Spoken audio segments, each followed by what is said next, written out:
কেউ যাবে না, কেউ যাবে না, আমরা যাবো না, আমরা যাবো না, কেউ যাবে না। উৎপল দা যখন বলে দিয়েছি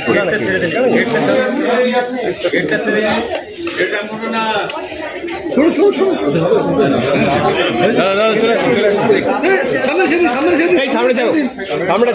ছেড়ে দিন প্লিজ। ধর্মেন্দ্রজি বাইরে বাইরে বাইরে বাইরে যাবো যাবো যাবো ব্যালেন্সটা চেঞ্জ হয়ে যাবে, রুমে গিয়ে করবো বলে দিই।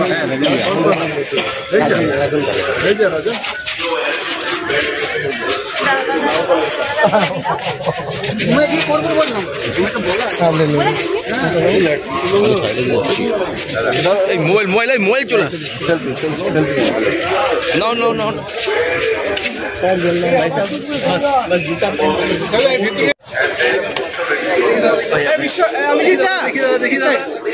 একটু অ্যালাউ করুন দাদা, একটু দাদা, একটু দাদা একটু দাঁড়ান স্যার, একটু দাঁড়ান একটু।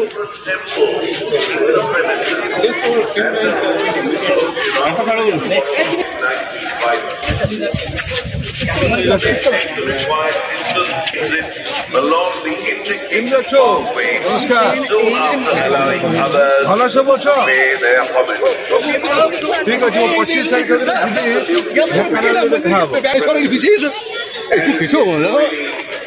না ভাই that these rules have been formulated पूरा मंदिर आ रहा है। and the people who work. Thank you sir. Hello, हाँ बोलो।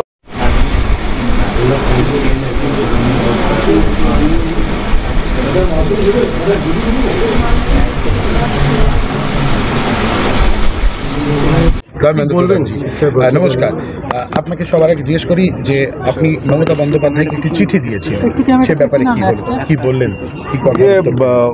पश्चिम बंगाल में शिक्षा की व्यवस्था ठीक नहीं चल रहा है।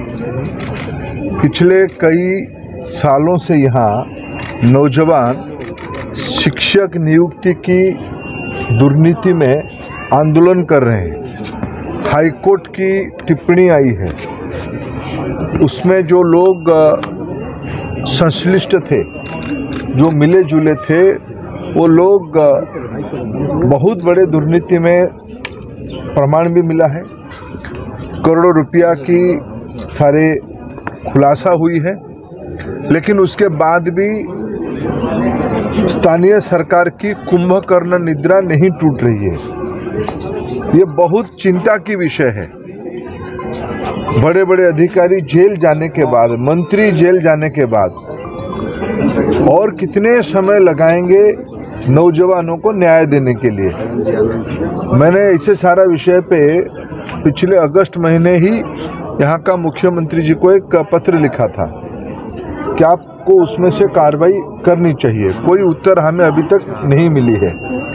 दूसरी ओर यहाँ का जो नौजवानों की जो आपत्ति थी कि भाई हमारी मेरिट लिस्ट को काट दिए, हमारी योग्यता रहने के बावजूद भी जो परीक्षा नहीं दिए, टेट परीक्षा नहीं दी, ऐसे लोगों को चाकरी मिल गया है। उसके अलावा यहाँ जो भारत सरकार पैसा देती है समग्र शिक्षा अभियान में, ड्रेस के लिए देती है, किताब के लिए पैसा देती है, आधुनिक मटेरियल के लिए पैसा देती है, तनख्वाह के लिए पैसा देती है, उसमें भी भारी गड़बड़ी है। पिछले बार हमें ध्यान में आया, यहाँ जो स्कूल ड्रेस बच्चों को सीधा मिलनी चाहिए, उसको एक थोक में कोई व्यावसायिक लोगों के हाथ में सौंप दिया गया है। ये सब विषय में आगे चल के भारत सरकार और निगरानी रखेगी। पिछले बार मैं आया था, प्रदेश में अच्छे शिक्षा देने के लिए नवोदय विद्यालय की जमीन यहाँ विशेष करके 24 परगना में 2006-7 से अनुमति प्राप्त एक स्कूल की न अस्थायी घर न जमीन राज्य सरकार उपलब्ध करवा रही है। 50 करोड़ रुपया से स्कूल बनेगी। हर एक साल उसी जिले की गरीब विद्यार्थियों को गुणात्मक शिक्षा दिया जाएगा। ये नहीं चाहती है यहाँ का सरकार उसमें सहयोगी बने। इसके बारे में कोई कंप्लेंट मिला आपके पास? नहीं, मैं तो पिछले बार जिला के रिव्यू में उसको जिला के अधिकारियों से उसको समझाता, नवोदय विद्यालय के अधिकारियों से उसको समझा। उसके ऊपर मैंने चिट्ठी भी लिखा है। मेरा अपेक्षा है जो बंगाल एक दिन शिक्षा की मूल केंद्र होता था, उस बंगाल में शिक्षा को इस प्रकार की अनदेखा करना, नई पीढ़ी को अंधेरे में रखना, ये उचित नहीं है। यहाँ का सरकार उसमें ध्यान दे, कुंभकर्ण निद्रा उसका टूटेगी, ये मेरा उम्मीद है। अभी जो चल रहा है इधर में, जो कोई मंत्री के पास, उसके बाद हमला तो मिले जुले हैं, होते हैं। अरे सारे लोग वाइस चांसलर हैं, उनकी शिक्षक की महिला मित्र लोग जो उनकी है वो लोग शामिल हैं, कई लोगों की नाम है, मंत्री तो खुद शामिल है। आपका पूरा तरफ में भ्रष्टाचार छाए हुए हैं, इसके बारे में क्या बोलेंगे? देखो, गणतंत्र में जन जागृति हमारी दायित्व है। हम आप लोगों की मदद चाहते हैं, इसको बंगाल की जन जन तक पहुंचाया जाए और ये जो भ्रष्टाचारी लोग हैं इनको प्रजातांत्रिक तरीके से शासन से मुक्ति दिलाया जाए, यही हमारी प्रयास है। आप जो बोल रहा है जो केंद्रीय सरकार का फंड शिक्षा के लिए सही तरफ से यूटिलाइज नहीं कर रहे हैं, इसके लिए आप लोग कोई इंक्वायरी चाहेगा?